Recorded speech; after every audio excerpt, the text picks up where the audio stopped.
Dr. Seuss is famous for his wackily worded stories and his out there art style. All of his stories have a very special message that Seuss wanted the kids who read his books to learn, and learn they did, because Dr. Seuss is one of the most influential children's writers of all time, according to statistics that could be true, but I haven't looked into.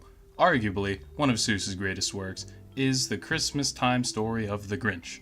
Seuss believed that the Grinch was the reflection of his darkened soul in the mirror, the darkest part of humanity that resides within everyone. On his deathbed, Seuss wished for his stories to never be adapted to TV or the big screen. He was worried that these messages his works tried to convey would get muddled with Hollywood propaganda. Sadly though, capitalism is capitalism, and out came many adaptations for the green grump we say we aren't but know we all are inside. In order to determine which adaptation truly was the best, we must analyze them all, starting with the original, which obviously would be the best, right? The Grinch, as previously stated, is meant to be a reflection of the Doctor's own misgivings and negative feelings towards Christmas. But why was Doc harboring such animosity towards Jesus Day? One theory is that, as stated by the History Channel, Seuss was indeed a liberal. Don't believe me? Well, here's proof. I asked Google, "Hey Google, Dr. Seuss World War II," and it gave me this website called History. That means it can't be wrong, so I found an excerpt reading, in 1941 and 1942, Geisel drew over 400 editorial cartoons for the left-leaning tabloid newspaper PM. There you have it, folks. The great doctor himself was a no-good liberal. Well, at least he only associated with them to fight Hitler and Emperor Hirohito. But that's a story for another time. As everyone knows, liberals are shadow beings from the dark side of the moon that have blended in with humanity to fight under the guise of liberation for all, while secretly altering the frequency of human brainwaves in order for them to feast on the egos of humanity. Holy fuck, how did I say that all in one take? Thankfully, all the real liberals are dormant beneath the earth, and all we have are human imitations of the looming threat to humanity. Which brings us back to the main point. Dr. Seuss had misgivings about the holiday because liberals hate fun and Christmas is fun. Now, nobody actually likes Hitler, but is Hitler not just a representation of the darkest in humanity, meaning that we all have a little piece of Hitler inside us? Yes, and since Dr. Seuss wrote The Grinch based on the darkness inside his soul, and the darkness inside everyone's soul is what Hitler embodied, by the transitive property of equality, the Grinch is Adolf Hitler. But this raises the question then, what are the Who's? Actually, that was my editor calling. Apparently I'm not allowed to make parallels anymore. But now on to the message this story is trying to convey. As previously stated, all Seuss's works try to deliver a positive message to the little kiddies audience through wordplay, setting, and artistic style. The theme in How the Grinch Stole Christmas is simply, there is good in everyone. So wait, does that mean there's good in Hitler? So now let's analyze the adaptations of this classic to see if they live up to the original.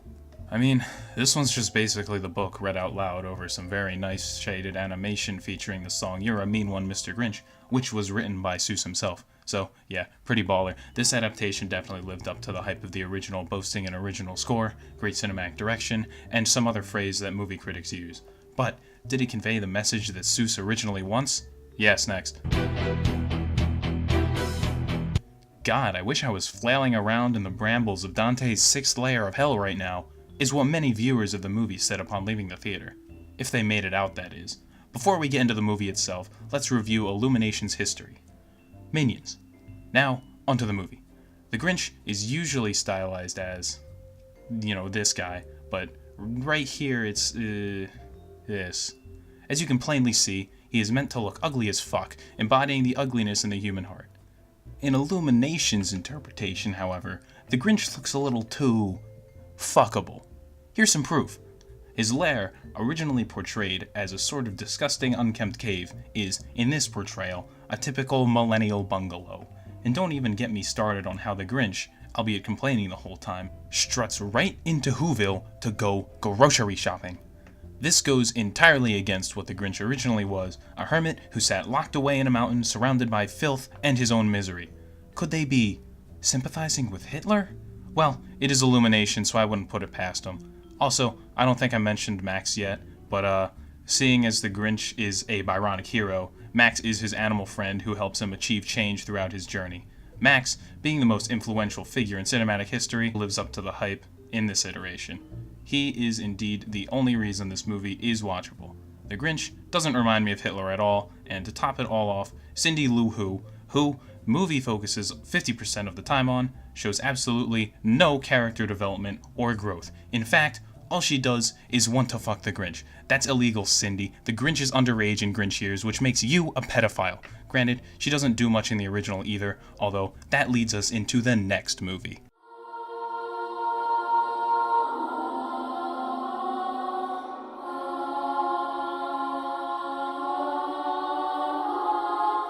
How the Grinch Stole Christmas, directed by Ron Howard and starring the God Among Men Jim Carrey, is by far the greatest iteration of the Grinch that has ever been conceived, and honestly, the fact that anybody felt the need to retell it in any other way, looking at you, Illumination, just shows how worthless humanity truly is. What? Oh, this was supposed to be an analysis essay, wasn't it? Probably should have waited until the end to say which one was the best, but oh well. The Jim Carrey iteration, which the movie will now officially be called, took the story of the Grinch to a whole new level. First of all, the Grinch is a spiteful edgelord in this movie, which is objectively the greatest interpretation of the idea of the Grinch. Before we get into the Grinch himself, we must first dissect the lore in this adaptation. The background and main Who's are absolutely stunning. So much effort was put into costume design and character appearances compared to the TV iteration, which, to their defense, was made in the 60s when communism was a thing, so everybody had to look the same. But in the Illumination version, unless a character was very important, there were palette swaps and rescales of this lad. This guy, this guy, this guy, this fella are all well-designed Who's whose personalities can be seen through their costume and makeup alone, and if that doesn't scream good film quality, I don't know what does. Now, for the most important part, the Grinch lore. This movie is the only adaptation that cares to explain the Grinch's backstory in a believable way. Illumination decides to make the Grinch an orphan, which hates Christmas because he was never able to share it with family or friends, but everyone knows that's super cliche, and also that orphans don't exist anymore after the CDC outlawed them in 1984. Anyway, Grinch Carrey shows up as a mutated who was a byproduct of a nuclear plant leakage, possibly Chernobyl because Whoville is cold and snowy like Russia, but that's a whole nother lore video. He was raised by these fellas as a normal furry who was just a little moldy. He was bullied in school by Ninja Fortnite because he wasn't good enough of a gamer, very topical, that's how bullying works nowadays, and so decides to turn his school life around by making a Christmas present for this girl. Good plan, Grinch. He never liked Christmas before, due to the radiation that had affected his brain, but now he is willing to give it a shot. After failing because of low self-esteem issues, Grinch Carrey then isolates himself, forever shunning the turning point in his life and those who forced his transformation. He goes to Mount Crumpet, where all the trash is dumped, especially in excess after Christmas. This further leads into Max's origins, as he was Christmas trash, abandoned by a family after being given as a Christmas present. The film tackles many themes, including environmental responsibility, bullying, and animal cruelty, and that's only in the first 10 minutes. Along with these messages, the film uses many forms of humor that anyone can find funny. From simple slapstick to mockery of society as a whole, this movie can be described as objectively funny, something that most Christmas movies aren't able to say about themselves. Also, the dedication these actors had in order to film this masterpiece is insane. According to various sources, Google search engine, Jim Carrey spent a total of 92 days in costume, taking 4 hours each day just getting it on and taking it off, and that doesn't even consider the other Who's. Despite how depressing this should have been, Jim Carrey was able to keep his sense of humor throughout filming. The famous scene where he communicates with his echo is actually a dubious cry for help, where he argues with God to relinquish his shadowy talons from the Grinch's soul. How something so funny can also have so much meaning is something only Carrey could pull off. How are you? I asked you first. Oh, that's really mature, saying exactly what I said.